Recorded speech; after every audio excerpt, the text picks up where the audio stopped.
Hello, everyone, and welcome to episode 77 of the Run in the Paint podcast. I'm Miles here with Joey, Jackson, and Nick. Guys, how are you doing today?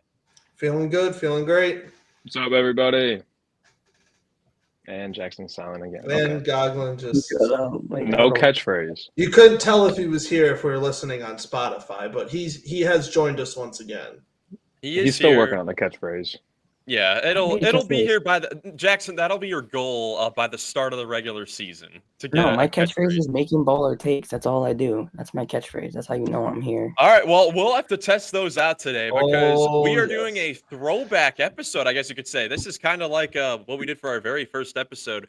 After doing 6 division team preview episodes and then like 6 top 10 player list, top 50, we are now doing our standings predictions for each conference. Today is going to be the West. Next episode will be the East. And I'll tell you guys, this Western Conference, it was so hard to figure out predictions. I'm still not completely confident in all the teams that we're about to talk about. But before we get to that, once again, we have some news. News is starting to ramp up now that we're, a couple weeks away from the preseason.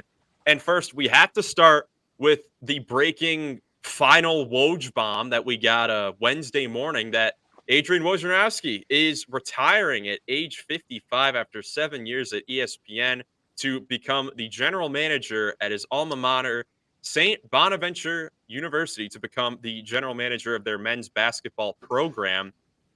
Joey, what was your reaction when you saw the statement that Woj put out? I'm very surprised because it hasn't seemed like with all the stuff he's done, it makes sense because dude is on his phone like 24/7 to try to keep up with the news. It's got to be like tiring on your mental state. So like I'm not surprised by that, but like, man, it's wild because that's not going to be Woj bombs anymore. What are we going to have? We're going to have the Merv bombs. Making way for the Merv bomb. Dude, literally, that's the number one thing I've heard after Woj retired. I've heard like 5 people say that. Will we have like the Sham bomb? I don't even know what we have afterwards. It's got a ring. It's got a ring to it. I don't know. Hey, it has to be Miles, said. I beat you to announcing to the group chat that Woj retired, though. That is. Oh, so yes, me and Jackson. It's going to be the next Woj versus Sham's battle. The GOG bomb. The GOG bomb. It has to be said. Sorry, let me get this out. Yeah. It has to be said, LeBron's longevity is longer than Woj's. But speaking of baller moves, retiring at the top of your game is a baller move right there. Go Bonnie too. Peyton Manning did. What? Peyton Manning retired after he won a Super Bowl. Fair. So, boom. All right. Kind of a stretch of a comparison, but yeah. Woj to Peyton Manning. But yeah, I mean, Joey, as you said, it makes a lot of sense. Like, I'm sure he wanted his life back, with his family, just a normal life. Because, yeah, there are some days, especially during the summer, where you would see Shams Charanya's phone 20 hours of screen time a day. It's like, that is ridiculous. Like, that's a sort of job that I think Adam Schefter may have talked about it on the ESPN show yesterday. That, that's a kind of job that you kind of have to live. You can't really work it. Like, it's a lifestyle to work that job, which not a lot of people may think on the surface. You're just kind of breaking news. But no, you have to be in the know with every single team across the whole league, ready to break news at any moment in time, no matter where you are, always on your phone. So, a lot of the, ESPN, staff members said, very happy for him to going back to a place that he was very passionate about, getting back to being with his family. But it does suck for, us NBA fans because those were amazing parts of, us being fans, the off the court, reactions to just random transactions going on throughout the league. So, Miles, did you have to turn off your Twitter notifications for him, or are they still on right now? They're still on right now. I haven't been mentally prepared yet to turn it off. That's gonna be a day. It's like a bad breakup. I know, right? We'll all still be following him, I'm sure. But I wanted to ask you guys, maybe your most notable Woj bomb or favorite Woj bomb, because I know I have a couple stories with a couple of my favorites. Do you guys have any Woj bombs that stick out to you that you guys are always going to remember? Nick, you go ahead. I'll start us off. I'm just going to read this verbatim. This is from March 12th, 2020, the day after the NBA canceled the season, which Okay. was like, but that was my moment. That was definitely like my most memorable Woj moment was just like, because of the craziness of that moment. And I also wanted to say, like, no one's done that job, that lifestyle. No one's lived it better than him. So it is kind of crappy that he's retiring. Oh, look, But he is revolutionized, yeah. how NB or how any insider in the world of sports does their job. So this is a tweet. Jazz star Donovan Mitchell has tested positive for coronavirus, league sources tell ESPN. Jazz players privately say that Rudy Gobert had been careless in the locker room, touching other teammates and their belongings. Now a Jazz teammate has tested positive. That's a good one. Yeah, man, I forgot about that. He's always just straight and to the point, going to tell you all the facts and like give you as much info as possible and in the clearest way as he can. And that's definitely what that tweet was. That honestly, that just brought me to this point. I would love one day, maybe a few years down the line, when Woj is, finally retired from everything. I would love for him to like write a book of his craziest Woj bombs, like times where maybe he's like out at the movies or something and has to like break news. In that sense, but also trades that were almost done and almost went through but didn't go through. I always love to hear about those what if type of trades. The Untold Stories of Adrian Wojnarowski. That's a book I would read. 100%. I'm sure he's got some good stories, just like you said, man. I was like out to dinner, out to the movies. Like I'm at a family party right now, but I gotta talk to the GM of the Clippers. Literally at the altar. Right. Literally at the altar for his own wedding. Oh, sorry, I got to break this news real quick. Yeah, it's right. Well, Joey, do you have a similar sort of answer with the whole like COVID thing, NBA suspending the season? Yeah, I probably would be literally just like that tweet. It was like the NBA has suspended the rest of the season. Like that time, I was just like constantly because we didn't know what was going on. Like it was all breaking for all of us, just coronavirus in general, but especially in the mainstream media and sports and all that kind of stuff where they canceled it. I was constantly on my Woj bomb updates, constantly refreshing. I'm like, what else is coming out? Like, what else do you got to say? Like, do we have any news about it? Yeah, just the weight of that moment. Like, and then he would, like, just the NBA has canceled the rest of the regular season. Like I said, straight into the point, going to give you the facts, and that was just all he had to say. Yeah, and then like we weren't sure which player it was. Well, we knew it was Rudy Gobert, and that's how we kind of went into the suspension sort of thing. That's definitely a great answer because that was definitely a point in history, not in just like the NBA, but the whole world, of course. Jackson, do you have any Woj bombs that you remember? I mean, I remember like it was late one night. I think I was playing 2K, and it was like right after I got Twitter. So it was like I think one of the first tweets that I ever saw Woj tweet, and it was when Paul George was traded to OKC, and it was like nobody really knew after his first tweet. It just said that Paul George was being traded for a record-setting collection of like draft picks. Oh, you mean and to then the he like to the Clippers? Oh yeah, it's the Clippers, whatever. Yeah, whatever it From is, the Thunder, to the yeah. Clippers. Yeah, but yeah, just like looking at that, and then he obviously tweeted everything after. But like when he said like record-setting draft choices, I wasn't sure what it was gonna be, and then he tweeted it after, and it was like Shea and Danilo Gallinari, and then in the second tweet he added that Kawhi Leonard would be joining them. So it was kind of nuts. Like I was like so shocked because I was in the middle of like doing a 2K rebuild. Yeah, or something. 1:54 a.m. on July 6, 2019. Kawhi Leonard informs the runners-up that he'll be signing with the Clippers. 1:55 a.m. Oklahoma City is trading Paul George for a record-setting collection of draft picks. Yeah, that was gonna be one of my answers because the Clippers this was like a week or I guess 5 days into free agency at that point. It had already been a crazy summer with Brooklyn getting Kevin Durant, Kyrie Irving, DeAndre Jordan at the time. It was an insane summer. Anthony Davis, that was when he was traded to the Lakers. Kawhi was like the only one that was still out there, and he was either going to go back to the Raptors, go to the Lakers to join an unfair big three with LeBron and AD, or it was going to be the Clippers. So Yeah, I'm awake. This is right after I get Twitter as well, and it's, like you said, Nick, 1:54 in the morning. I'm about to go to sleep, and Clippers are signing Kawhi Leonard. I'm like, okay, we finally know Kawhi is going to the Clippers. Then 1 minute later, OKC is trading Paul George. I'm just like, what? This is like MVP G13. Like, he was like third in MVP that year. He was unbelievable that season. Fourth. For that record-setting collection of draft choices. And I remember this because this is when shout out to our buddy Jack Skufka. This is when he and I were doing like little short videos on our YouTube channel. They're now gone. But I immediately went on and made like a 5-minute reaction on my phone. And I just remember that being crazy because the Clippers, they were going to be my favorite. They were my favorite the whole season. I honestly Yeah. still think that if COVID didn't happen, that we would have had a Clippers Bucks finals that year, and one of those teams would have won. But yeah, that was insane. My runner up, because we're Cavs fans, it was the Donovan Mitchell Cavs trade thing. That's fair. Yeah. And this was probably like 4 p.m. or something, like beginning of September.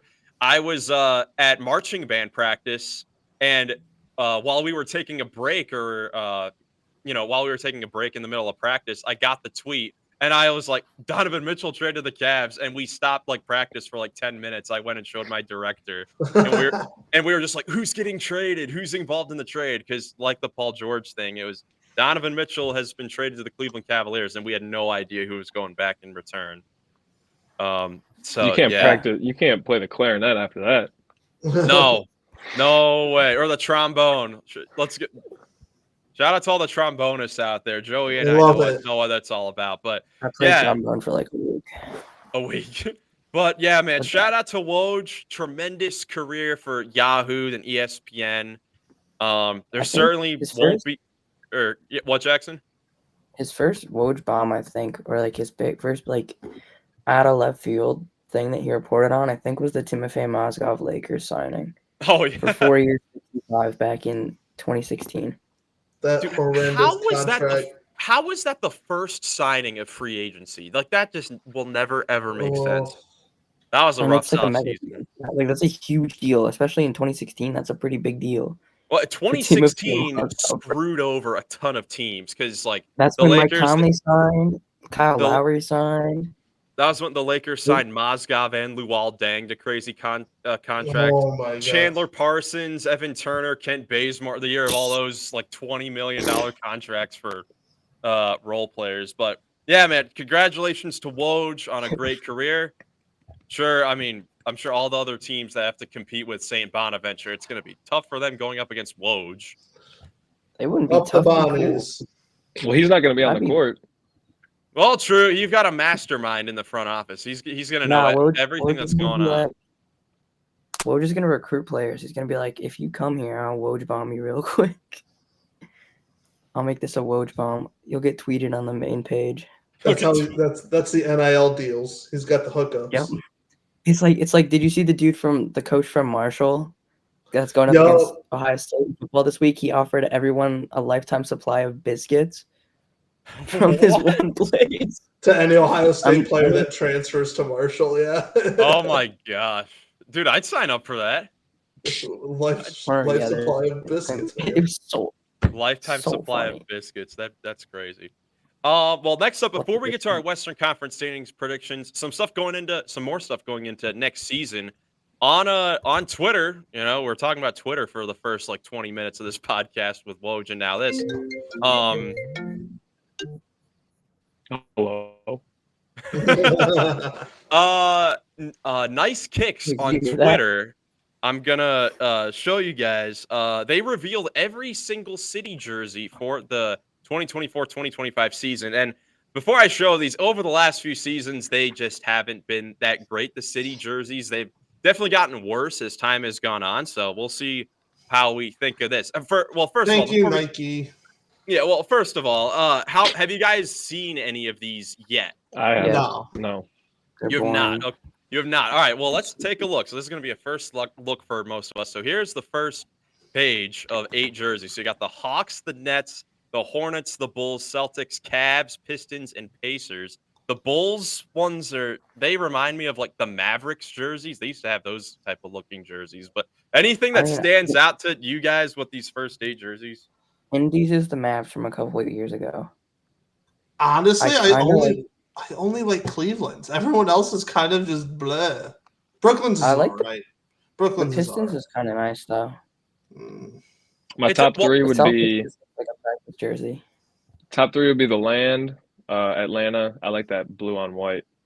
Okay. And I like the Charlotte too. The Celtics are disgusting. The Bulls look like a WNBA jersey. Yeah. GFF it's like I don't know, Camo. camo, Yeah. right? Well, it'll not be bad, nice, though. because some of these jerseys will have special courts for them, so it'll look better probably when we get to that. Like the Pacers ones, these are the white versions of the black ones they had last year, and they looked pretty solid last year, a little bit on court, at least in my opinion. So, Mid. all right, next set of jerseys. We've got the Mavericks, Warriors, Rockets, Clippers, the Nuggets, the Lakers, the Grizzlies, and the Timberwolves. 5,280 feet. Oh my! They're a mile high the city. They're really taking it. They're really just milking as much as they can out of there, aren't they? They definitely I are. don't know how I feel about ours. The I like the Houston H-Town. Rockets. I like it. I like H-Town is sweet. H-Town. Yeah. Minnesota's are Yeah. low key kind of sick, but I don't like that font for Minnesota. It's boring. The Rockets are good. I think the Grizzlies are good. Minnesota's with the good. The Grizzlies. Clippers is good. Golden State's clean. It's just, is there anything in between the Golden and State? Probably Numbers. the numbers. Oh. Okay, that's pretty. If it was a different color for the number, I'd be like, yeah, that's pretty cool. I don't care I for the can't even league see it. show at all. No, it looks I'm like not another practice jersey. I'm not a It big looks fan like- of that either. It looks like a summer league jersey. But yeah, I The Lakers definitely Honestly, I feel like mess. I definitely mess with those Memphis ones. They're supposed to represent the Memphis Sounds, who originally played in Memphis from like 1970 to 1975 as part of the OG American Basketball Association, the ABA. So this is a throwback to, long time ago. They brought these jerseys back a little in like 2016, but it's definitely a different look. I do like the Memphis jerseys. These ones are I mean- much better than the Eastern Conference jerseys we just saw, though. I'm Alright. looking at this. I feel like when the Nuggets actually wear those, they won't be that bad. No, those look clean. I like those. Yeah, It's they an don't look that interesting. bad. It's an interesting way, showing I like wanna the see the Spurs. topography of the mountains. Got the feet. You're the But once mile you see high the Spurs, city. yeah, Makes big sense. blazer. All right, let's take a look. These next 7 back to the Eastern Toronto. Conference. First of all, Oh my! Miami Heat. Listen, how do you go from the Vice jerseys, which are the best set of jerseys ever, in my opinion, to this? Like, come on. A plain red jersey that just says Heat Culture in like the normal font. That's terrible.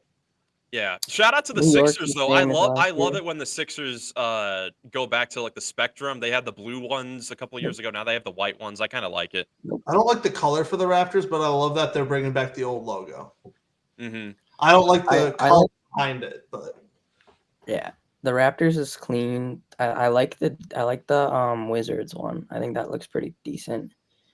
I think the Ugh. Bucks is. I mean, this is a really good group too. Besides the Heat, honestly. New York's hurting my eyes. Looks like I got different like 3D Dude, but the New glasses York on. one, it's the one they wore last year, and they it looked a lot better when they actually put them on. Yeah, a lot of these jerseys are just like inverted versions of the ones from last year. Like the Knicks, this is the white version of the blue ones last year. Milwaukee Dude, I keeps don't like going with the blue, and I'm not mad at it. I kind of like the blue for Milwaukee. The Milwaukee's kind of clean, not gonna lie. It's just it doesn't really stand out to me, but I like it. Orlando, Dude, that's like the Magic Kingdom. I don't like that. I'm not a big It's fan of just it the either. color. I was thinking the color doesn't work. If it was like their blue jerseys or the black jerseys with a different color font, that would look so clean. Even if it was just the blue instead of like Like that those- it would blackish look like those grayish old that they're black jerseys doing, and it would stripes. be so much better. Yeah, I would probably have to agree. All right, final set of West teams. So the Spurs and Jazz are keeping the same jerseys as last season. So we have 5 new ones with the Pelicans, Suns, Blazers, Kings, and the Thunder. Oklahoma City's is so clean. I like OKC's a lot, man. OKC is a franchise that historically, like for whatever reason, people like don't like. People make fun of their logos and stuff. I've always been a fan of the Thunder's like look. I Dude, so they like just all don't of miss. these. Honestly. I honestly like all these jerseys, like outside of San Antonio and Utah, because they're keeping the same, even though they're clean. Yeah. The Valley is, I like the old school kind of look. Rip City, even the Kings. That's an old Kings. So clean. I love it. I love the throwbacks. And NOLA, it looks like it's ready for Mardi Gras. They all look clean. All of these ones are nice. These are probably my favorite set right here. Yeah, it's definitely solid. And Utah, keep doing those jerseys. Like I don't Oh, care. I Those are love so them. good. They're gonna. I think this is the final season that they're wearing those ridiculous like highlighter jerseys. Yeah, this was the picture that they sent out in like June. They're doing these at the start of next season. That's gonna be amazing. Those are so clean. Those Oh, look I so love awesome. that. I love those. But yeah, not a horrible set of jerseys. In the next episode, we can take a look at the I guess now it's the Emirates NBA Cup courts. It's no longer the in-season tournament. Because the courts, from what I've seen, a lot of them look a lot better. Teams are going to be wearing their statement jerseys for those games instead of their cities that they did last season. So it'll fit, a lot more of the teams, looks unlike last year, where a lot of the city ones, like we just showed you, it's kind of a different look. But now let's get into our Western Conference standings predictions, the meat of the episode. Oh my goodness. Boy. This is gonna be tough. This is gonna be fun. I'm excited to hear what you guys think. One thing that I do want to preface before we get started. So if you checked out, the previous 6 division previews, thank you for watching them. Those were a lot of fun. In those videos, we talked a lot about the ceilings of a lot of those teams. We didn't really talk a whole lot about the floors. And most of these teams are not going to hit their ceilings. That's just the reality of how it works. So Correct. there are going to be some teams here that I talk very highly of in those preview videos, but we're basically also predicting like which team's going to hit their ceiling and who's not. So I'm going to have some teams that are lower than what I was saying in the preview videos, because when you rank them against all the other teams, it definitely makes it more difficult, and you have to make some tough decisions. We were definitely Yeah, doing the previews. We were definitely looking at the optimism side. We were trying to be a little more biased for that franchise, and every team being like, "Hey, these are the good parts of your team. Like, it might be rough, but don't worry, you guys are in the right direction." Now it's cutthroat. Sorry, this is where we're ending up. Yeah, and I think we did a good job of talking about like the pros and cons of every single team, but now it's just in the context of every team in the whole league, how you stack up.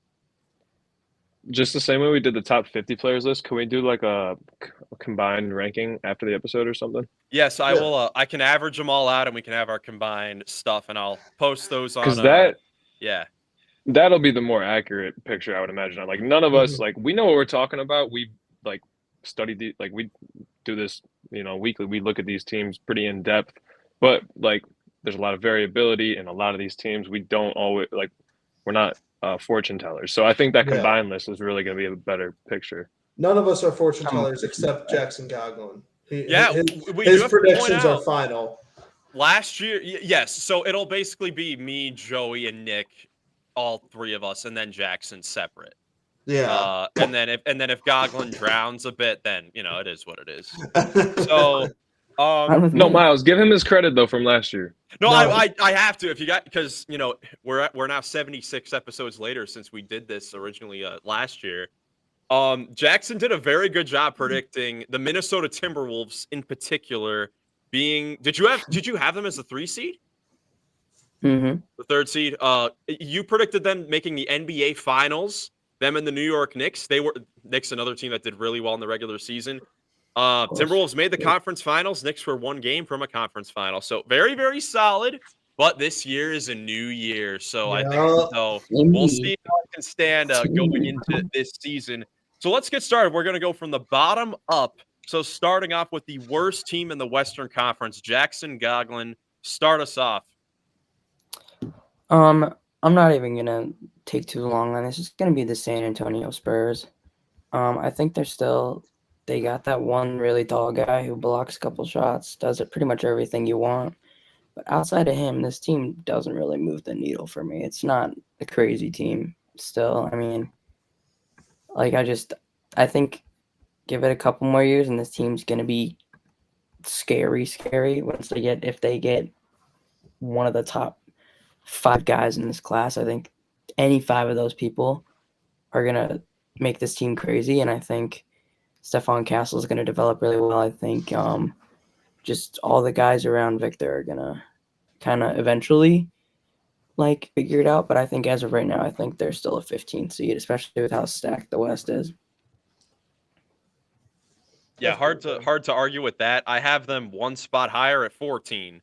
Me too. At number 15 is where I have the Utah Jazz. I agree. Yep, that's what I got. But I mean, it's nothing crazy. I mean, both these teams will probably be at the bottom of the standings. Me personally, I just want the Jazz to be at the bottom of the standings because I'd say they've been pretty mid the last couple of years. They've gotten off to really good starts, then kind of tailed off at the end of the season. This year, I think they need to embrace being bad, especially for this draft. We've talked about it so much in the offseason. We're going to keep talking about how important it is to get yourself in a good position for the draft this season. And I think the Jazz and the Spurs are both going to do that. So I think those are going to be the 2 worst teams in the Western Conference, in my opinion.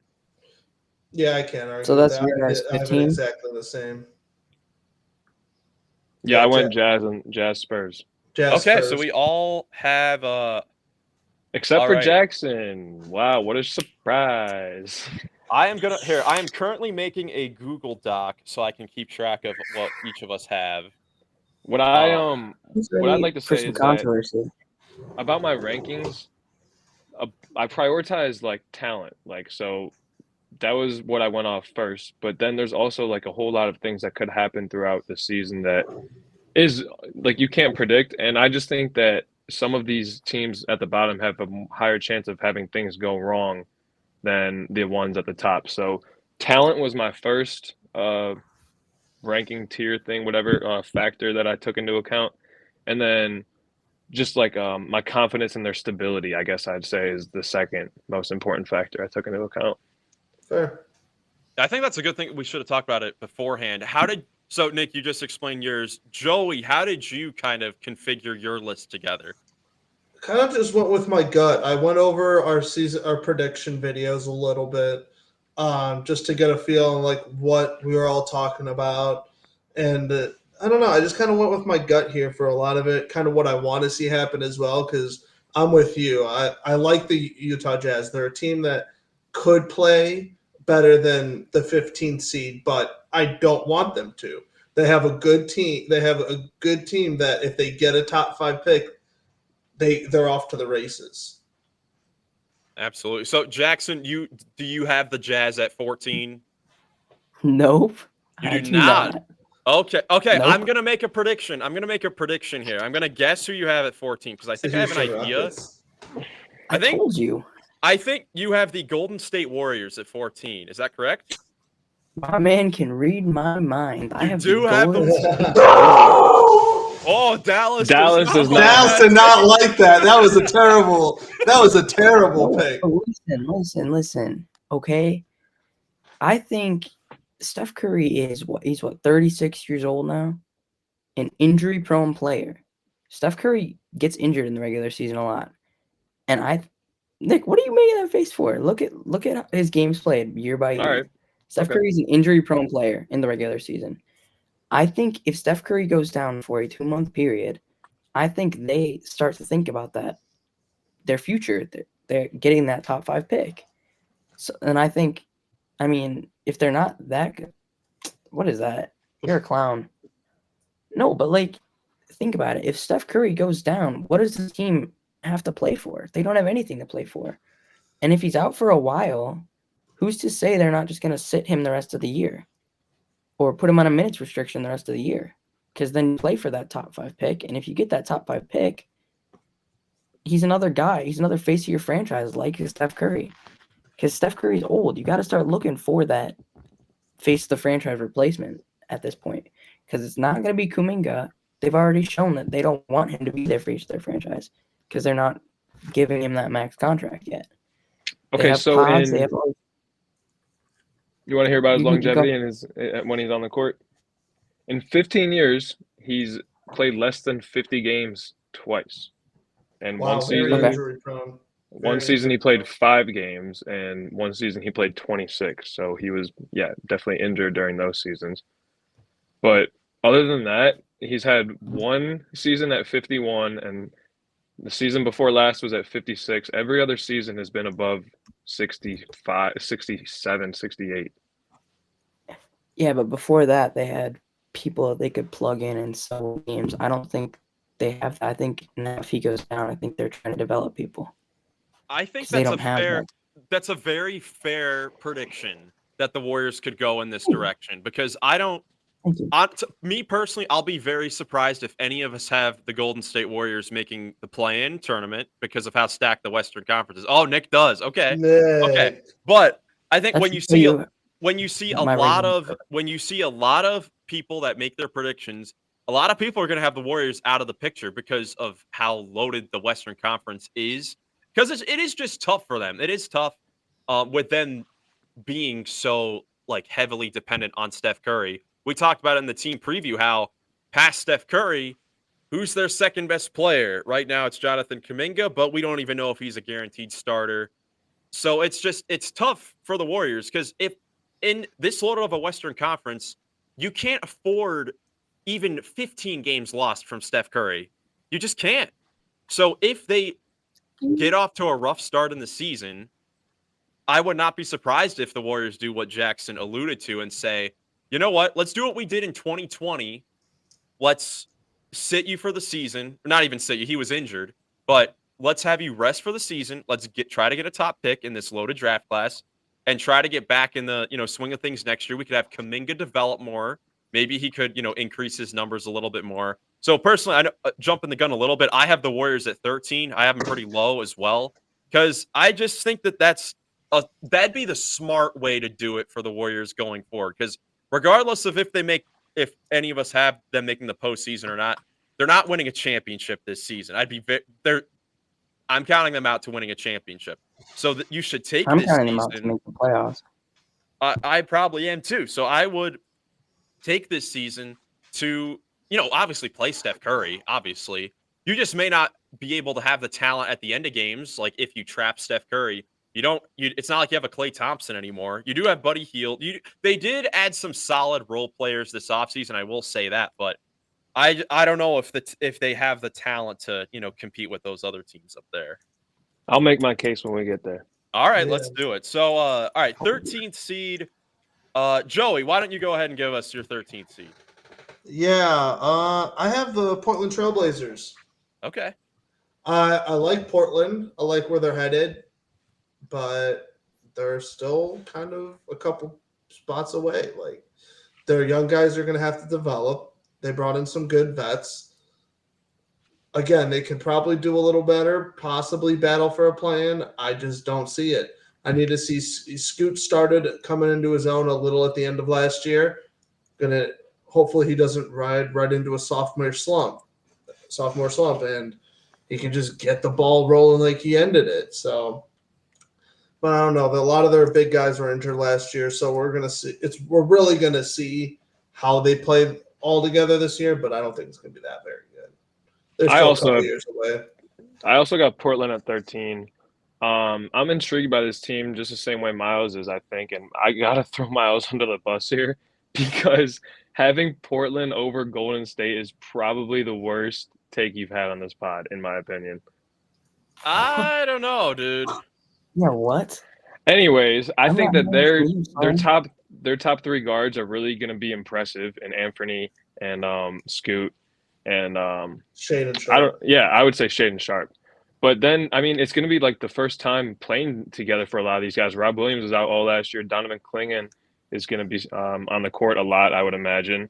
And we'll see if they can get like some gel, some glue. This is a team that I think could, like, for no reason other than the fact that not delusional confidence, but like no reason to get down on themselves before anything happens. I think they could come out of the gate strong, playing together for the first time, and maybe win a couple of games early in the season.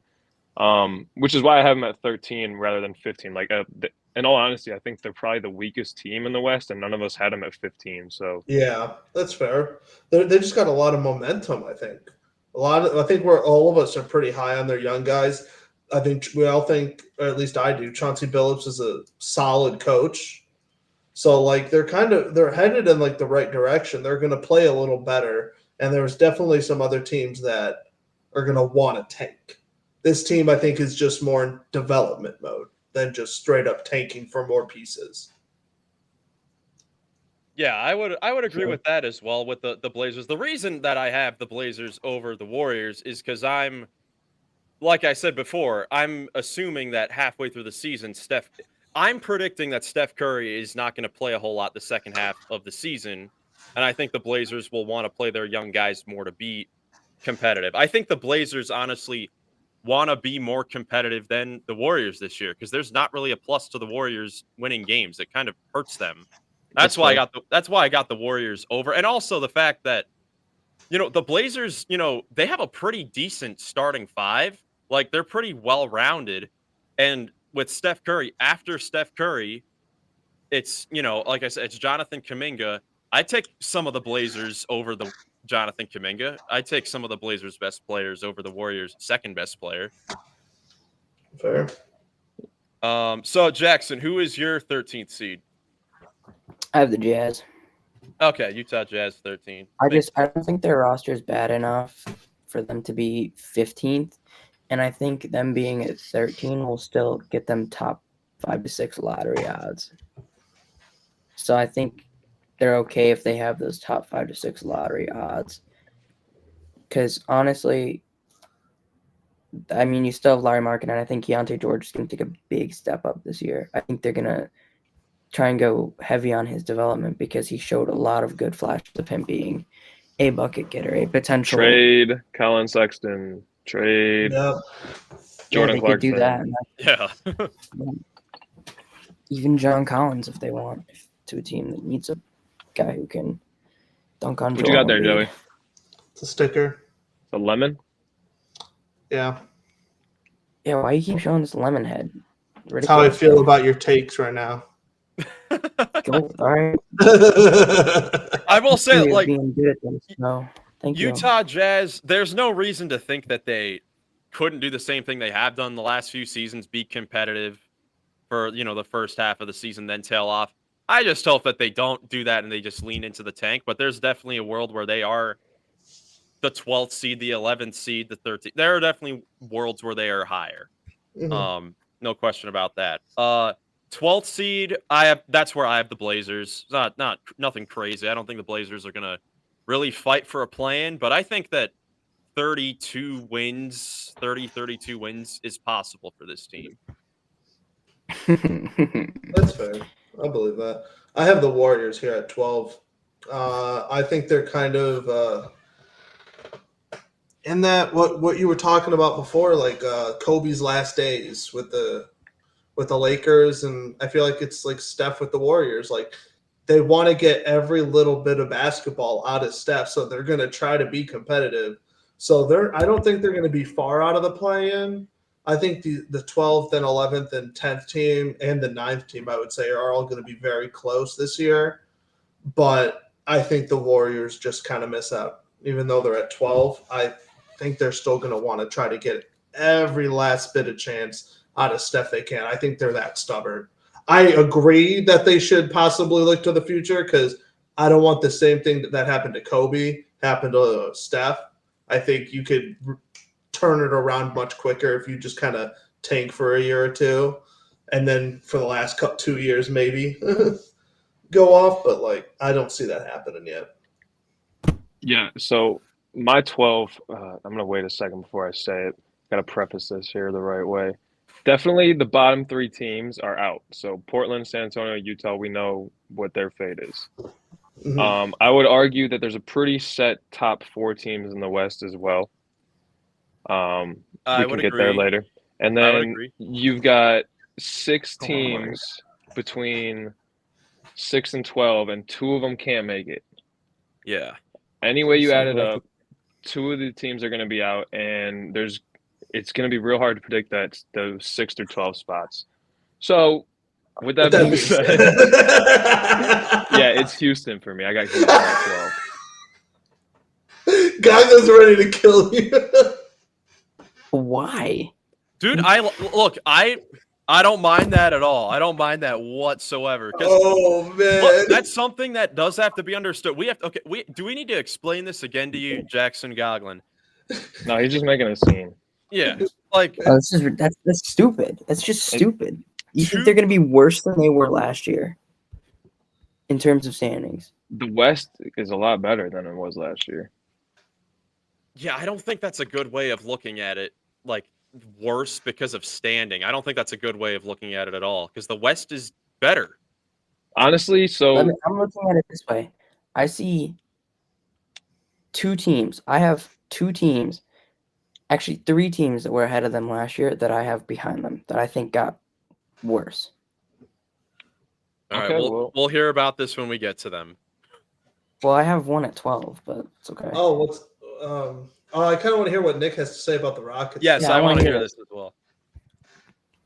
I kind of made my point. Like I mean, I could easily see them being a 6 seed. Honestly, I could see them being the 6 seed, but just I don't have as much confidence than I do as LeBron and AD or Steph, and even like we'll get there. Like I mean, you guys are really bad mouthing the Warriors. They got Kuminga, Wiggins, Pods, Draymond. Like I still think that they're going to compete with Steph on the court, and if they're in games late, I got a lot of confidence in that team to win those games. So.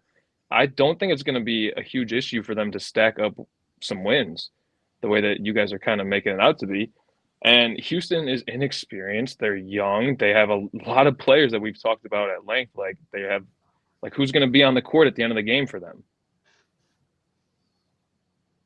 That's fair. So I just think there's questions around them. And like Phoenix has a big three. It's hard to see them not making it. Memphis is back. The Kings got way better. New Orleans is really strong. So I just have Houston on the outside. It's a very, very good argument. I will say this. So I have Golden State at 13, as I talked about before, and this is because kind of predicting injuries, which is not the best thing to do. But if I did this differently and did like a power ranking of how I would rank all these teams healthy right now, Golden State would probably be 11 and the Rockets would be 12 if I ranked them like that. But projecting injury, I'm trying to do that because last year, I feel like the Warriors could be last year's Grizzlies, where they could be good, but then they get injured and they fall down, and that's not the best way to go about it. But I think Golden State, looking at their roster right now, because they have Steph Curry and they have the clutch player of the year, the greatest shooter of all time, they would rank over the Rockets regularly. They added Buddy Hield. They added Melton, who's a great defender, a point of attack guy that Steph doesn't have to be guarding the best player on the court no more. They added Kyle Anderson, who can like bring the ball up and be a floor general. I think that they got better. I mean, they cut Clay loose, I think is a fair way to say it, because he was coming off the bench at the end of the year and not really like looking like himself. I'm hoping that he is able to refine himself in Dallas next to Kyrie and Luka, but I think the power rankings thing is a good argument, and that's kind of how I did my list. Is more of a power rankings than a prediction, because I'm not one to speculate about injuries and stuff like that. Yeah, that's fair. Yeah. Wow. So Jackson, who is your number 12? Well, see, I don't know how you guys are putting. I got the Clippers at 12. Dude, I just don't see it. I don't see how they're anywhere near above the Houston Rockets. Yeah, you got Kawhi Leonard and you got James Harden, but Kawhi Leonard is made out of glass. That dude, he played a bunch of regular season games last year, but I don't know if he's going to do that again this year, especially now that he doesn't have his right-hand man to help him even more. I'll say, let me defend myself. I only got the Clippers at one spot higher at 11. So they could literally finish with the same win total and both be out. Yeah, that's fair. But like, I don't know. I think the Clippers got significantly worse. Obviously losing Paul George, but like even they really don't have crazy depth. I mean, you got Norman Powell, but their bench outside of him is honestly not spectacular. You got Zubac, who's a pretty good, like decent starting center. Derek Jones Jr. is a decent addition, but you lost Paul George, and your best player is injury prone. And I don't think he's. I hate to be an injury speculator, but I don't think that James Harden and Kawhi Leonard are going to go out there and play. Oh, I'll get Russ out of there. Oh Yeah, yeah, why right. is This Russ- was oh yeah, this was before yeah, I was trying to find the thing and I couldn't find the new one. We don't got to put KPJ in there though. You got to put Bones Highland on the court. Please put Bones Please Highland on the put court. Bones. They should, yeah. But I just this team, it's another team. Like one significant Kawhi injury, and I think they're done. James Harden's not going to go back to his old form. As much as I'd love to see my, like, right there next to Yeah. Squirtle, James Harden's one of my favorite players of all time, and I'd love to see him go back to that form. I just don't think it's going to happen. So if Kawhi goes down, I don't think he's got it in him at his age to carry a team to a playing spot even. And I don't think Kawhi can give you that many games. Yeah, a lot of these teams, like we said, got better in the West, but we can all agree the Clippers are one of the teams that did get worse because you're right. There is no replacing Paul George. There isn't. Yeah, I mean, there just isn't. There it is. There's the right yeah. one. Yeah, I think the Clippers. I'll get to the Clippers a little bit later, I believe. Oh no, actually no, I stand corrected. I have the Clippers right here at 11. I was moving some stuff around a whole bunch, so I have the Clippers at 11. Nick, you have the Clippers there as well. Mm-hmm. Yeah, so the Clippers. This is how I would describe the Clippers. They are a team that in these rankings I was so annoyed by because I didn't want to have to deal with this team ranking them at all because. Yeah, I mean, when you have players like Harden and Kawhi, they are always going to be in the mix. They are going to be in the mix because even if you get, let's say, 65 games, 60 or 58 games from like Kawhi and Harden or whatever, that's still enough to put you in good positions. Kawhi is still an amazing basketball player. He had a very good regular season, all NBA player. James Harden getting there, I mean, that was a weird situation beginning of the season in Philly. You know, I think he shows, the inconsistencies at this late stage of his career. We talked about it a lot, how he's either going to give you great games or he's not really going to give you much. And I think that overall, the above average to great games are going to outshine the bad ones in the regular season. Because this is a guy that we're just 1 year removed from him putting up 21 points and leading the league in assists at 11 per game. And last season, he didn't start the year with the Clippers, goes into a team that has Paul George and Kawhi there already, not really asked to score a whole lot. He only took 11 shots per game. I think this year they're going to ask him to score a little bit more. I definitely think that the Clippers, they're not going to be, just because they lost Paul George, they're not going to completely fall out of the standings and like they're not going to have a chance. They still have really good players. I personally think that they do have solid depth pieces. I think this is going to be a team that they're going to be in a lot of close games. You know that with a Ty Lue team that they're always going to bring the effort. They're going to be in games. It just depends on, if Kawhi or Harden are able to get it done at the end of close games. Have we heard everyone's 12? Joey, you went 12, right? Yeah, 12. I had the Warriors. Golden State Okay, Warriors. who's your Yeah, 11? I got them all here. So Joey, go ahead with your number 11. Yeah, I actually have the Clippers at 10. I have them barely making the play-on, but I could definitely see them falling where y'all are speaking of. Unfortunately, I do have the Rockets at 11, barely missing the play-in. The Rockets are a very, very talented team, but I'm kind of with Nick. They're just so young. There's so much talent. I think they're just kind of stuck in this purgatory of all these good young talents that there's no one that's gonna like take it up and help them carry them into the playoffs or the play-in. But who knows who's gonna be? There's too many guys you don't know who's gonna play, who you're gonna have. They're gonna be a team I just kind of want to see see it until I believe it, honestly. Well, I think that's kind of the beauty with the Houston Rockets because you can mix around a whole bunch of different lineups. Like they can try out a whole bunch of different Sure. things. But what You Joey's know, saying is Yeah. like, is it Oh, gonna okay. work? And we haven't Right. seen whether or not it's gonna work yet. So I want see to to see. believe. Yeah, I want to see it to believe it, and you need, especially in the NBA, you need consistency. So even if you can do that, that is the optimistic way to look at it. But the pessimistic way to look at it is like there's no consistency. You're changing all these lineups all the time. Who's going to play one day? Who's not going to play? You could always go with the hot hand, and it could work, but I just don't see it. I think it's just too many questions, too many people, too many I'm cooks not in the gonna lie. kitchen. Too many cooks in the kitchen. I don't think the Rockets are going to change the lineups as much as you guys are saying. I don't think they're going to change the lineup that much. I think maybe at the beginning of the season they will a little bit, but I think once they find a team that wins them a couple games, like a lineup that wins a couple games, they're going to stick with that for a while. Because Ime Udoka last year, being someone who watched, again, every single Rockets game because it was, it's my favorite team. But we pretty much had the same starting lineup the entire season, unless besides like when players got injured. But like when everyone was healthy, we had the same exact starting lineup. We had this pretty much the same bench unit come out every night. And And I you think guys, this year could be a little different. and you finished Like I 11th, think, so that's where I have you. yeah, yeah. same spot. I mean, it's not crazy. It's definitely not crazy. But And let's let me tell you. Oh, sorry. let's just keep Go the to ball 11. rolling because we're already at 51 minutes. Jackson, give your number 11.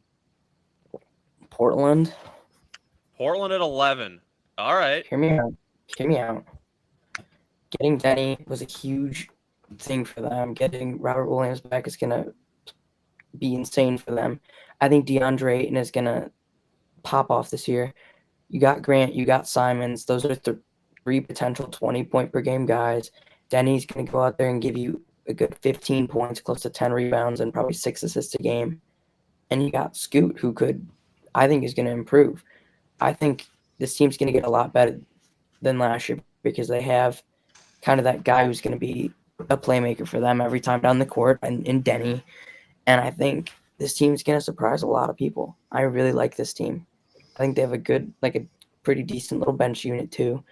And I don't know if they're necessarily going to be itching to like contend for a top 5 pick. I think they'd rather I feel like this is a more hungry team that wants to make the play-in because I think Chauncey wants to make the play. I think Chauncey wants to just kind of develop with this young core. You got Donovan Clingan, who's going to be another great option for them. I think they want to build around him at center, him and Scoot kind of. And I think this is a pretty well-rounded team. If you look at it, Scoot's a good defender at the top. I think Benny's a pretty decent defender. I think they got good defense all around, and they got, like I said, 320 possible 20-point per game scorers in their starting lineup with 2 guys who could, like, I think Denny could also be a 17 plus point per game guy. He showed that in stretches last year where he was getting buckets. And now granted it was a bad Wizards team and he was like their focal point for a lot of those games. But I like the Blazers. I think this is kind of my flyer team of who's going to really, really good this year, who's going to really exceed expectations. And I mean, it's not really crazy exceeding expectations. They're the 11th seed, but I think I like this team. I'm excited to watch Portland basketball. I didn't think I was gonna be saying that when the offseason started, but it's gonna be interesting. But I really like the Blazers too. That's why I have them a little higher, 12. I mean, I think a lot of people might have them 15th in the West. I'm pretty sure they had the lowest win total in the Western Conference at just like 21 and a half wins. I just don't see that happening because they just have a lot of really solid players. So I think that they'll have a decent season of growth. They won't be super bad, but none of us have them making the play-in or anything crazy like that. No. So now we are in the 10th seed range of playing teams. So Joey, you already mentioned the Clippers. 10 is where I have the Houston Rockets. I do have faith in the Rockets to get in the postseason, just because they're a team I'm going to mention with a lot of other teams. Like at the very least, they have a very good defensive unit, and that's gonna win you some games. So I think that they are definitely going to improve a bit. And they're going to sneak into the plan with that 10th seed. I think that the success this season, it's going to come down a lot to if that last month of Jalen Green was real or not, or like I if he pray. can pull that together consistently or pray. not. I need it. We'll just have to see with we'll just have to see with the Houston Rockets. I think that they'll be a back and forth team this season. Yep. Fair.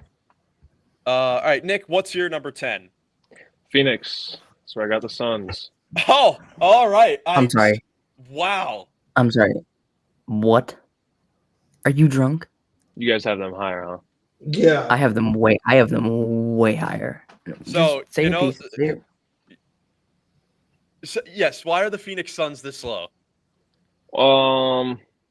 I don't think that their big three. I don't know. Gut I don't feeling. think they're.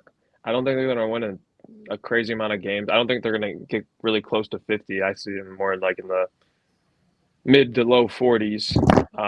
Kind of one of those things about Joey was saying with Houston. I got to see it to believe it, and they looked really bad last year, I thought, for a lot of points, like with D-Book at the one. I know they brought in Tyus Jones, but, I mean, he's not – I'll use a Jackson Goggin catchphrase. He's not really moving the needle for me. Tyus Jones at the one. But That's fine. Most underrated playmaker in the last 5 years. No big deal. I just don't think that they're – I don't think they have a very strong roster outside of those top three guys. Okay. All right, that's fine. I would like to say my 10 now. I think that we've heard enough. The Suns at 10. We'll get to the Suns later Crazy. when we have them all. Now I'm mad. Now I'm mad. All right, what's your Not even 10, crazy. Jackson? The Lakers, dude. It's the Lakers. The Lakers at 10. All right. I see them as a perennial playing team right now until they get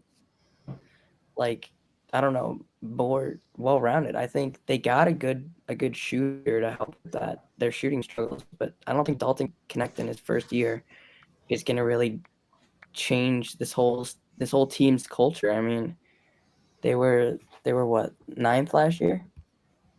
And I 8th. think They were the 8th seed. 8th.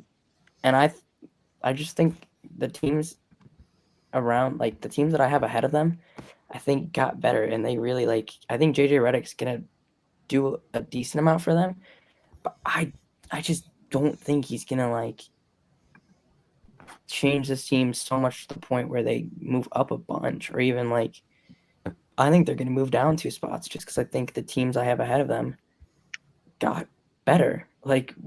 Every team that I have ahead of them did something this offseason to either get better or have young pieces or have someone coming back, just people coming back from injuries or anything that just made them better. And I think JJ Redick and Dalton Connect don't really scream getting super a whole lot better, because you can't expect a rookie to come in and fix all of your shooting struggles. They're still going to have all their shooting struggles. It's not just going to be changed by one rookie who's going to be coming off the bench. So I think don't know. that's You fair. You forgot their other rookie. Oh, right. Oh, Mr. G Right. League himself the whole year? Yeah.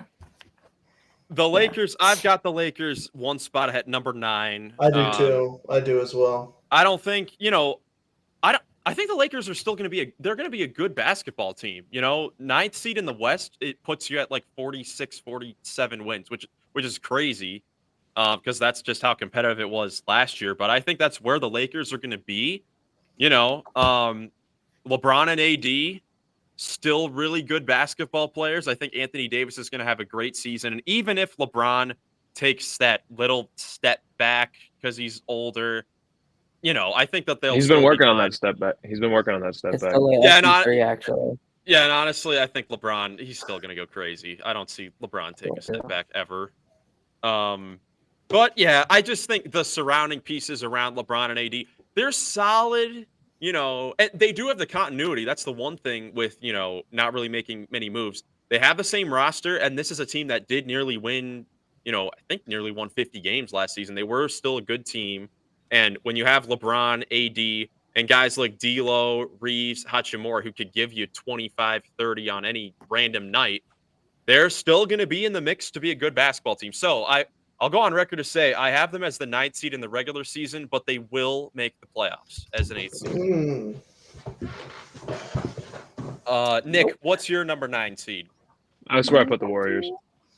Golden State Warriors. I don't think that's crazy at all either. If they could definitely finish here, if Steph Curry is, playing a lot of games. Yo, I don't hate it either. All right, Jackson, you're number 9. Don't make me say it, please. It's Houston, dude. I gotta be realistic to some. I gotta be realistic to some degree. As much as I wanted to put them at 1 or 2 or 3, I can't. It's got to be 9. All right, so if it's realistic for them to be at 9, it's also realistic for them to be at 12. I don't know why I had to get drugged through the mud 20 minutes ago. Yeah. Like, dude, this could all be a 1-game difference. I just like starting controversy. So my reasoning for having them at 9 is I think they were an 11th seed last year, and like I said, I have a couple teams below them that I think are gonna fall, like the Lakers, like the Clippers, and like the Warriors. So I think they're gonna move up, but I don't think they're gonna move up that crazy. I think they have like one of the better developmental coaches, or at least one of like, I think they have the best guy for the job for the team that they have built, and Ime Udoka. Because if you look at it, he's kind of the guy who helped what is currently known as Celtics off and running. I mean, he was a big part in developing Jason Tatum, big part in developing Jaylen Brown, and I don't know. I think he's gonna work with a lot of these guys. I think he's gonna work with Alp. I think he's gonna work with Jalen Green to make sure that they can gel together, that they can play kind of that fast-paced offense while incorporating some of that slower-paced pick and roll, or even doesn't even have to be slower paced. It just they can run more different sets of pick and roll. They can do many different things. Well, I think Şengün's going to be in the backcourt, and Jalen Green's going to be waiting for the screen for 30 seconds while Şengün is still making his way up the court. So Jalen's just going to be dribbling, standing there, waiting for the screen. Okay, he's not set. Illegal screen going the other way. Oh my goodness. I mean, they could do that, but they could also just say, "Hey, Jalen Green, go get us a bucket." That like, I don't like Fred. I think Fred's a great point guard to have alongside Şengün and Jalen Green to also help them with that, because he's a very good playmaker. He's a guy who kind of knows how to get these plays open, how to do different things like that. I think this team's going to be a great defensive team. I think Jabari Smith Jr., I said I could potentially see him winning Most Improved Player. I said that about a couple people, but he's a guy that could jump up to 20-plus points per game realistically. And Amen Thompson's going to be good. Tari Eason's coming back, who, when he was playing last year, they were rolling. They were playing a lot better when he was playing. And I think looking at that bench unit, if you want to pull it up again, you got Reed Shepard coming off. You got Amen Thompson. You got Cam Whitmore, Tari Eason, and Steve Adams. There are 2 to 3 players on that bench. Or I say 2 that could be all NBA type of defenders in a couple of years, or even next year. Amen Thompson's one of those guys, and Tari Eason. Cam Whitmore, Miles, you know who I think his game reminds me of? Who do I say he looks like? And Edwards. And dude, Yeah, Cam Whitmore is a bucket. He's going to get more minutes, and he's going to be good this season. It's like copy and paste. Like looking at Cam Whitmore's jump shot, looking at his athleticism, he is like a copy paste of Ant Edwards. If Ant Edwards didn't have as good of offensive instincts as he has. All right, for more on the Rockets, go follow the Stuck on Rockets podcast with our boy, the other guy, Jackson Gatlin. Or check out our Rockets preview that we did a couple episodes ago. Final thing I'll say about the Rockets. I think honestly, like, even though I've got them 10, like the three of us, we have them 10 through 12. I think regardless, this season could be an improvement for them, because last year they did have a crazy, final month of the season, but they were a pretty frustrating team. They were 27-35.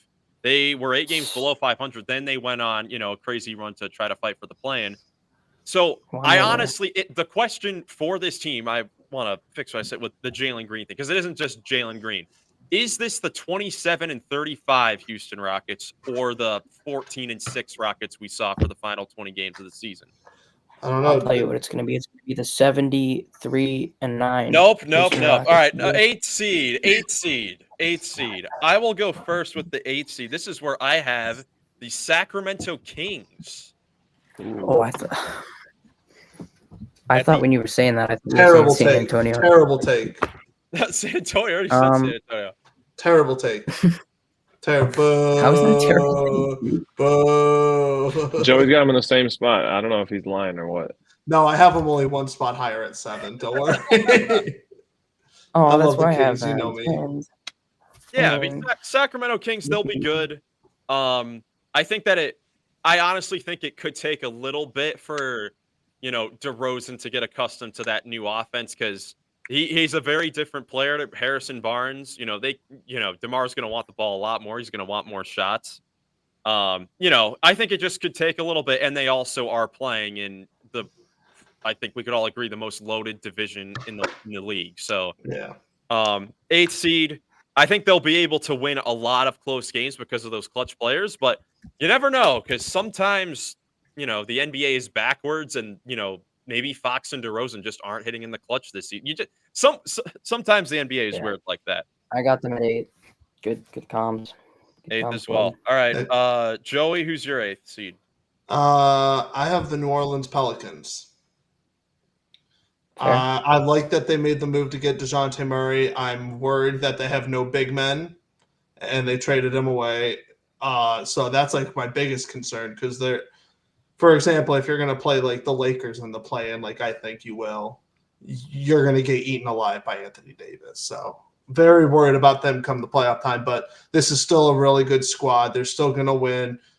Like you said, these play-in teams can range from 45 to like 49 wins. So they're going to be a good team regardless. I don't know. I think they're in a lot of trouble come playoff time, but I love the move getting DeJounte, CJ McCollum back to his normal role at shooting guard, Zion and BI still there. Still a really, really good lineup. Yeah, absolutely. Nick, what's your 8th seed? I got Lakers here. Lakers at the 8th seed. All right, so we all got them like right in the same spots, 8 through 10. Shout out to Mr. Lemoncello for all the readers out there. With the limit, bro. He's pissing me off. I'm telling you right now, he's pissing me off. You should go escape from his library, Jackson. Did you ever read that book? I'll smack him around real quick. Dude, that was a good book. But anyways, 7th seed. So actually, Joey, I've been between these two teams. I'll get to the second team later, but you've changed my mind about this certain thing. So I have the Pelicans at 7. I have them at 6. I've switched them in another team. So I have the Pelicans at 7. Don't do that, Miles. I think that we're doing the same two teams here, and I'm not switching because Joey said to. Kings are number 7, baby. No, I'm not. Look, no, he brought up, very solid point. I'll get to my thing later. The big man situation. Yeah, the big man thing. But I'll get to my thing later. Okay. 7th seed. Okay, I got the Grizzlies here. I do too. Thank you. What? Yes. Okay. Yeah, that's who I switched. Yeah, and I'm not doing that because I have New Orleans 6, Grizzlies 7, and I think I'm gonna stick with my guns because, like you said, Joey, CJ's back to his normal position.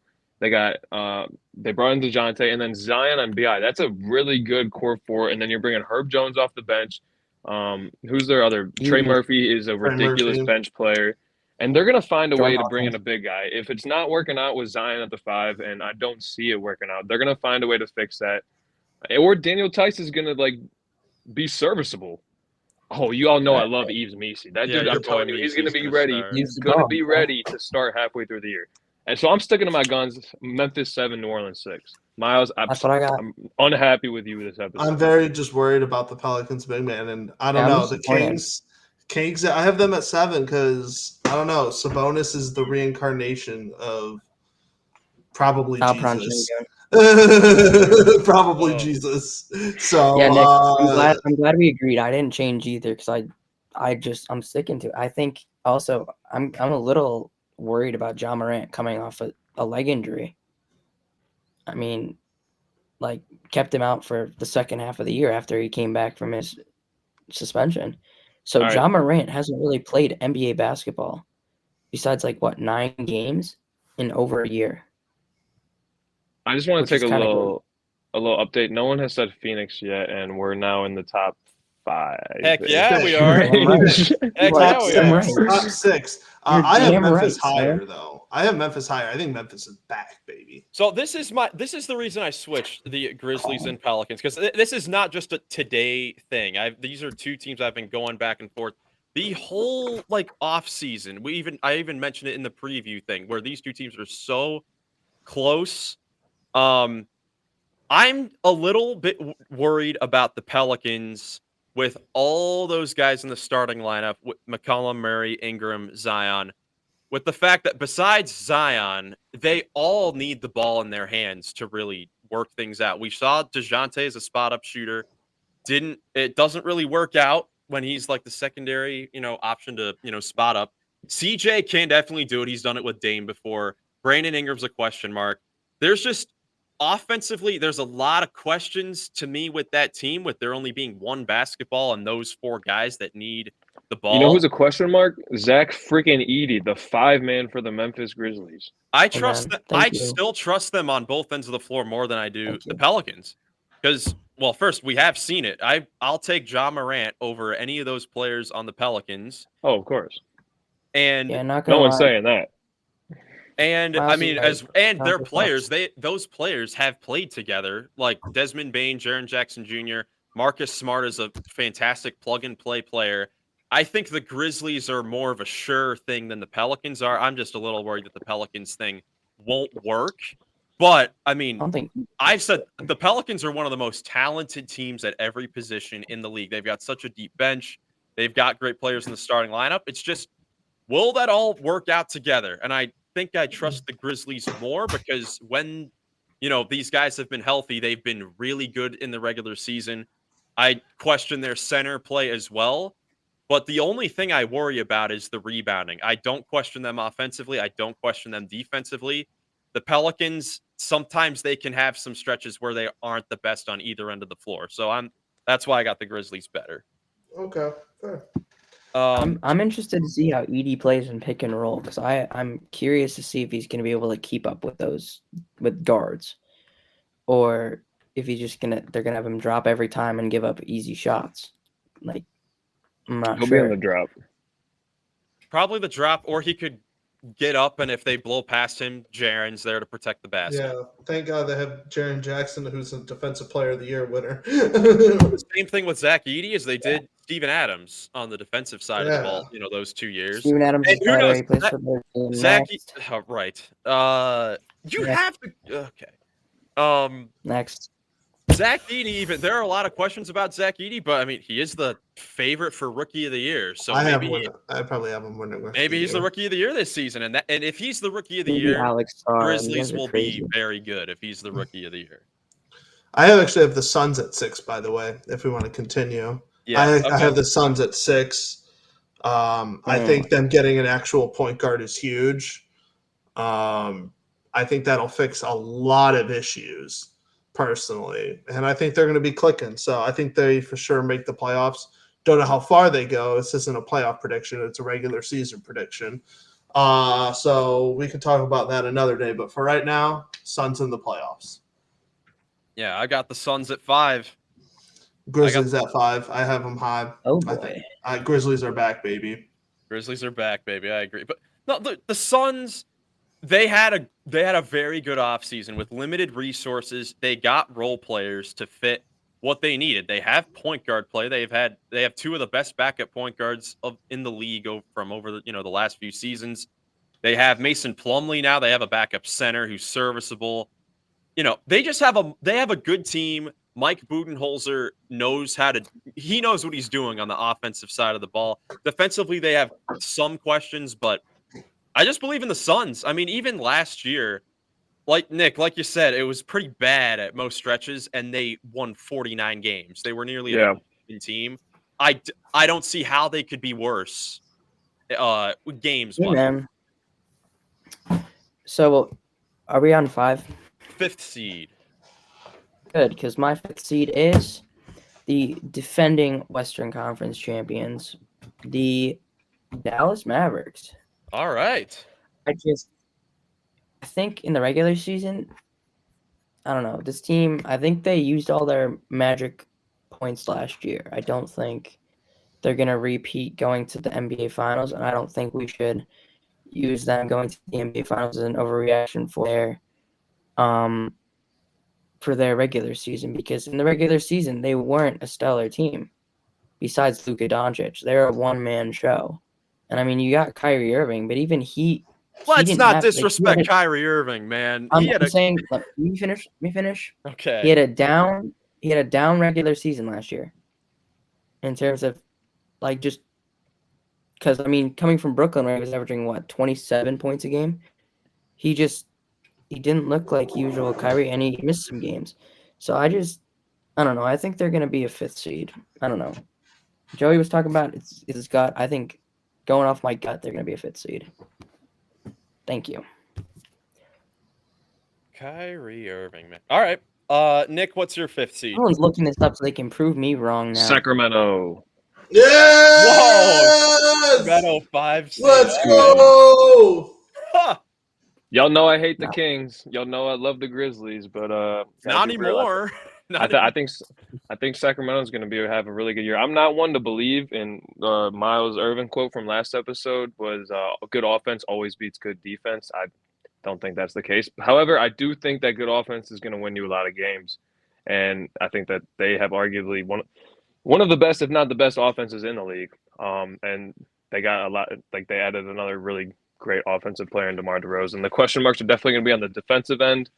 How is Sabonis going to hold up in the paint down there? But I found out I'm really low on the Suns and really high on the Kings. So Let's go, Nick. Welcome You're to the take good it. really side. low on the Suns. take it for what it's worth. You are really low on the Suns, like egregiously low. Wow. All It's right. It's okay. Fourth seed. So these are the home court advantage teams. So my number 4 seed, this may ruffle some feathers here a bit. I've got the Minnesota Timberwolves at the number 4 idiot. seed in the West. I'm What? done, man. I've got the Minnesota done. Timberwolves at the number 4 seed in the I'm Western done. Conference. Why? For having them 2 spots lower than you probably? Well, you just made the case about how Exactly. you don't think the Spots lower Suns than- can get. You said this. I don't see how the Suns can lose less games. Can you tell me how you think the Timberwolves are going to fall? Because they have a worse bench and they have questions with their point guard play. I think those are both. I think those are both dog. fair. I think those are both fair things to say. Mike Conley's a dog. He is, but All he's right, getting so- old. He's only getting older. I think these top 4 teams are going to be very, very close. I mean, the Timberwolves, they're going to be a great defensive team again. You know, I mean, 4th seed, I don't think 4th seed is that crazy compared to all these other good teams. I mean, all 4 of these teams at the top of the West are in conference final, NBA final contention. So they're all right in the same, tier, I would say, as far as chance to get to the finals. That's fair. I'm ready to ruffle some more feathers. How about that? Oh boy. Who do you have it for? At my Nuggets. 4th seed, the Denver Nuggets. Yeah, what I Whoa! that's not even that crazy. No, I it's just, not. I don't know. None of them I are that just- crazy. These are the same 4 teams that we're probably talking about, Except for Well, Nick. except except for Nick. Well, Except for no, Nick. except for Jack. Jackson. Jackson yeah, had the Mavericks at 5. Oh, so you guys, yeah. you guys, team- right? That's what I'm Oh. saying. Yeah, no, You got it was Memphis in Jackson. there? Jackson had Mavericks at 5. Okay, He's we'll the one have that's to not figure out. 4 Wait. times. Oh wait, no, I know the team. Oh my gosh, dude. It's Memphis, isn't it? No. All right. I'll let Jackson do it later. It's not It's Memphis. not. Oh, I know who it is too. That. Oh. All right. Denver Might be Nuggets at Phoenix. 4. They're a team that I think like the. Well, Jackson, you explain the Nuggets. I'll get to the Nuggets when I get to them. I mean, I think just they're starting to kind of lose their aura, if that makes sense. I mean, you got MPJ, who's good. You got the reigning MVP. You got Nikola Jokic, so you're always going to be in the top 4. 3-time But MVP. I said reigning MVP because he's a reigning MVP. Just chill. Reigning just- MVP times 3. To me, these 3 teams ahead of them are better, are more complete all around. They're not just dependent on one player. Yeah. And that's in the regular season, that's a huge thing because again, I'm not saying Nikola Jokic is going to get injured because he's like an Iron Man, but God forbid it happens, they drop a little bit.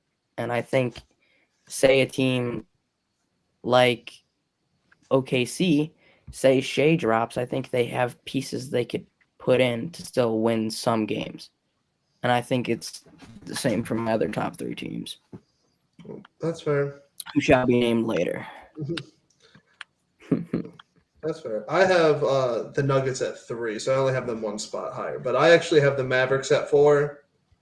I think they're the worst out of the 4 teams, like at least in the regular season wise. But nothing would surprise me if they make it back to the NBA Finals. This is a team for the playoffs. Yeah. Like I don't think they'll make it to the NBA Finals again, but it wouldn't surprise me because as long as they get home court in the first round, I think that's kind of a successful regular season for the Mavs. Got a bunch of different key people, bringing in Klay Thompson, who knows how he'll do, and he'll bounce back after leaving his home for the last 20 years, it feels like. Yeah. But I don't know. Mavericks are still going to be a good team.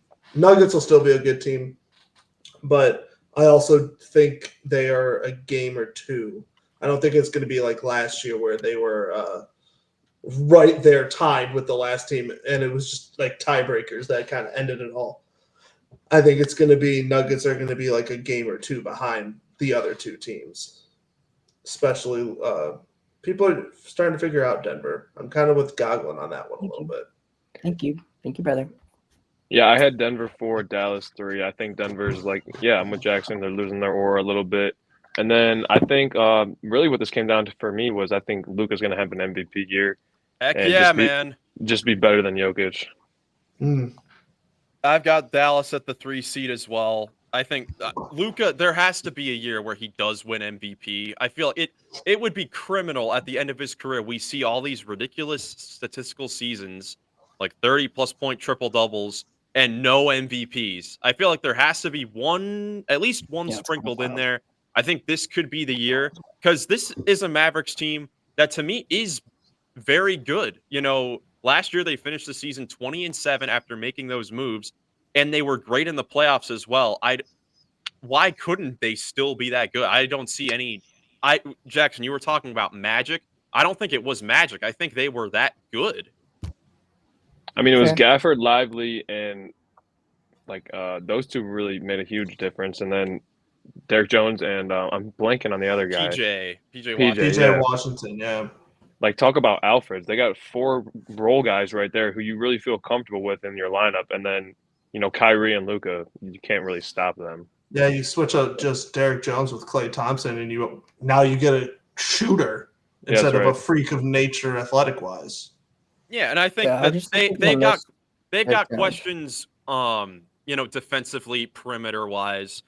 But in the regular season, but no one's guarding them on the perimeter on the other end either. Exactly. That's true. Kyrie Irving and Luka Doncic were amazing. Last season, Kyrie Irving averaged 25.5, nearly had a 50-40-90 season. It was a down year. It was a down year. Down year. And guess what? It worked. Luka and Kyrie worked. There were a lot of people saying that after, that half a season, it wasn't going to work.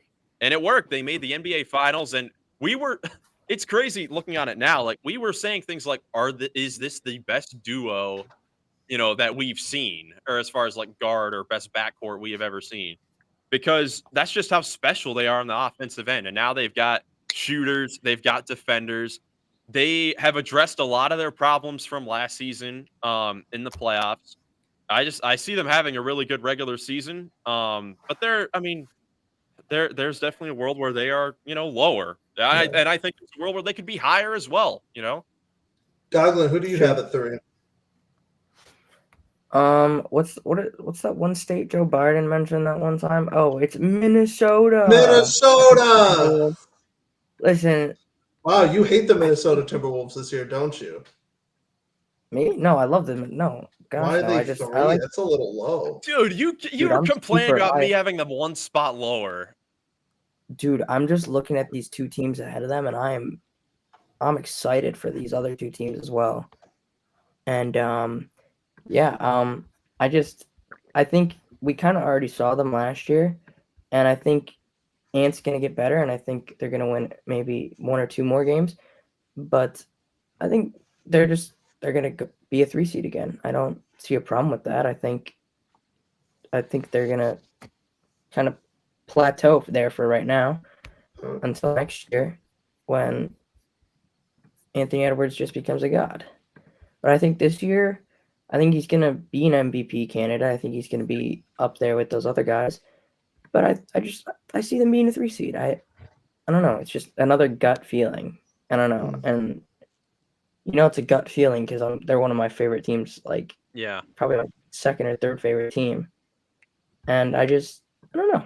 I just think they're gonna be. I really like the way these two teams ahead of them are built for the regular season. I'm excited to hear Oh, God. about one of these teams because this is going to be awesome. But me, second seed, I've got the Nuggets still at the number 2 seed. I got them higher than the rest of you guys. Just because, I mean, Fair. Jokic is still a beast. Jamal Murray had a great regular season last year. Michael Porter was kind of up and down. He had a lot of off court things going on. Jonte Porter. That was I think there were some things that threw him off last season, and they definitely have questions with that shooting guard position. We talked about it a lot. That's been one of the most talked about things in the offseason. But I mean, when you got the best player in the league, Jokic, and you've got, great surrounding pieces along with him, and Murray, Porter, Gordon, and whoever starts at the 2 will probably be decent. I think that's a recipe for, a solid regular season team. I think they'll still be near the top of the West. Playoffs, I think teams have definitely started to figure them out a little bit. If we were ranking like teams in the West to win a championship, I'd probably put them third. But for regular season, I think this team is still going to win, regular season games. I got the Wolves at 2. Minnesota 2. Same thing with you, Joey. I got OKC at 2. Oh, okay. Minnesota at Oh 1. my God, you had one job, bro. You had one job. And OKC at 2. Goglin thinks he's an MVP candidate. You guys think Luka wins MVP this year. I'm calling it right now. Ant Edwards is going to win MVP this year, and the Timberwolves are going to get the number 1 seed. I'm telling you. I have a feeling. I really like it. I think he's going to go absolutely off this year. Oh God, what have I done? What have I created? Wow. Oh, All right, well, hold on. All right. Jackson, reveal your number 2 seed. My number 2 seed, representing the Western Conference in the NBA Finals, the Phoenix Suns. Okay. Well, let's end this straight. Let's end this up. No, listen.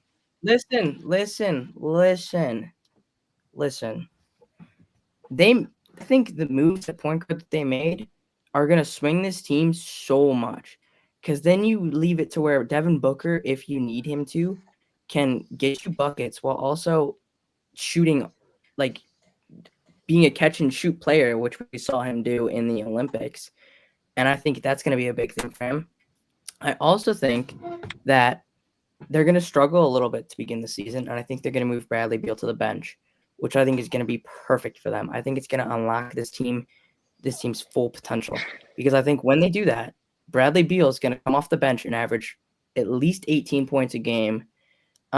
He was close to 50, 40, 90 last year. He was very efficient. He had a very underrated season last year. I think you're going to get a healthy Bradley Beal, a healthy Devin Booker, and a healthy Kevin Durant with a good team built around them.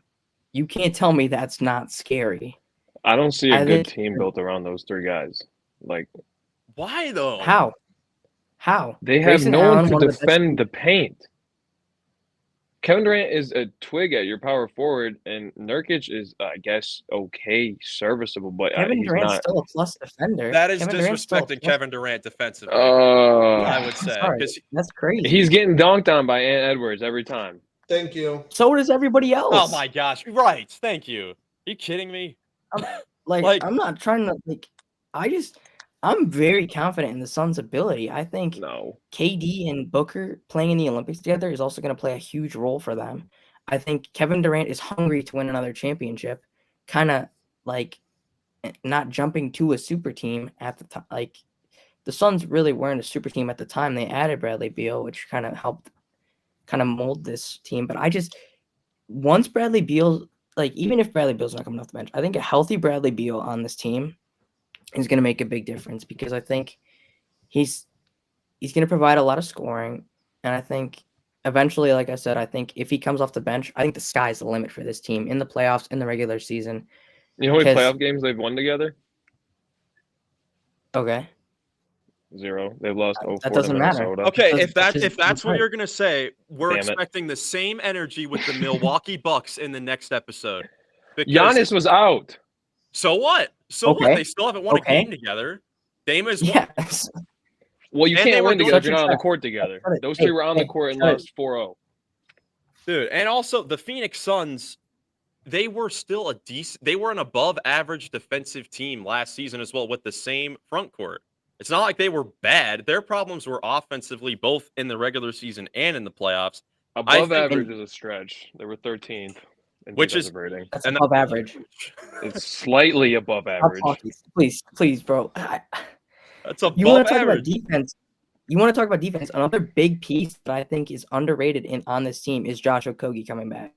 Yeah, he'll be good. Josh Okogie is going to be a very underrated piece for this team because I think if Bradley Beal does get moved to the bench, I think Josh Okogie slots into the starting lineup, and I think you run Tyus Jones, Booker, Beal, or not Booker and Beal, Booker and Okogie alongside Durant and Nurkic. I think that lineup is disgusting, and then Bradley Beal off the bench wins you Sixth Man of the Year, and I think that team is nasty. I'm sorry, I'm saying it. I That is think my pick to make it to the finals from the Western Conference. Finals, yeah. if this team is healthy, they could finish the 2 seed. I just don't see them staying that healthy this whole year. I just don't. I That- They'll honestly, be in the play-in. I honestly think That's KD or Booker Reese's take. are going to get hurt this year for a long period of time. It's called the footprint center for a reason. They're gonna have their own. Someone's gonna leave their footprint on them. What the heck? That's Dude, I adorable. just think with teams that made the biggest moves of the summer 1 year ago, not this summer, the Phoenix Suns and the Milwaukee Bucks, we're gonna see how year 2 is just so much better than year 1 because this is a team that the Suns, we were pretty high on them last year for them being a limited team. We see 1 year and then they improve in the offseason, and now it's just now it can't work. Like I still have them in the playoffs. I still have them at the 6th seed. I'm still like, I know Nick is the outlier. no, here. that's what I mean. That's what I I'm mean. like- 10 seed. Yeah, 10 seed. I'm sorry, 10 seed I for think them 10 is, seed is crazy. 8, I don't know. 10 seed, I think is crazy. So wait, so They're does everybody else 8 to have? 10. Does everybody else have OKC at 1? Yeah, so the rest of us have OKC at number Yeah. 1 in the West. Yep. You know, they're Yeah. just I they're think just I think ridiculous. Shay's my pick for MVP personally because I think they're gonna have the best record in the NBA. I think whoever gets the number 1 seed in the West will get it. I think it's either between, like, I think it's Ant, but since I have the Thunder at 2, if the Thunder get it, I could see Shea getting it. Like, I would I not have be the mad last at that. time that's happened, though.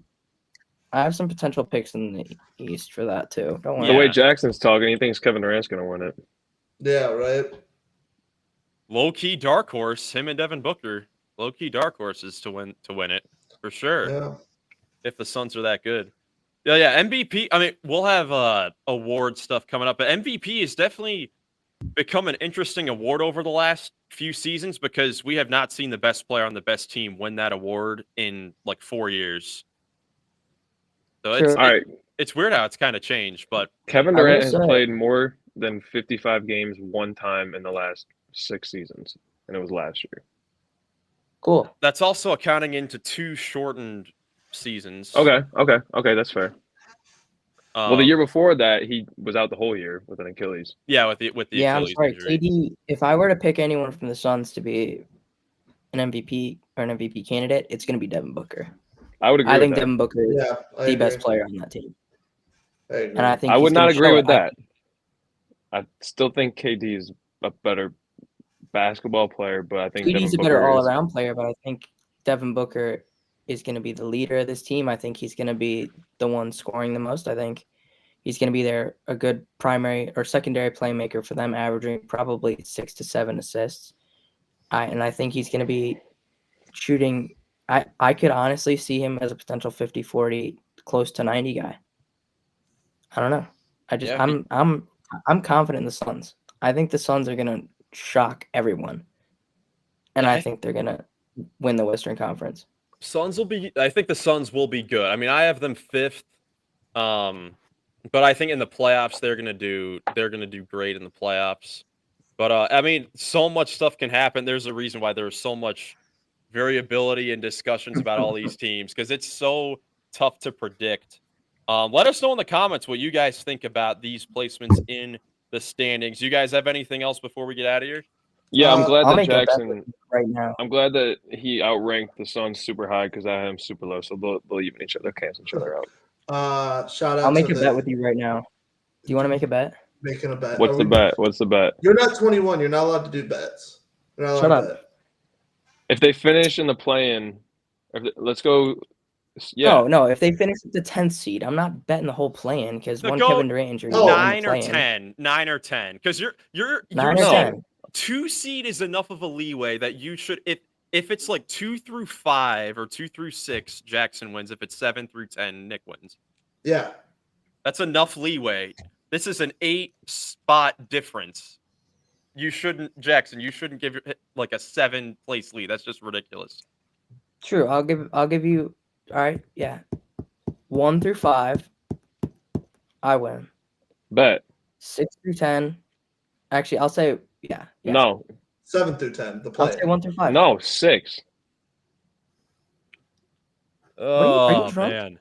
You get 5 I'm spots. saying I 1 get through 5 5, spots. I win. 6 through 10, you win. Well, technically, Nick, you're getting like 10 spots because this is also if they miss the play.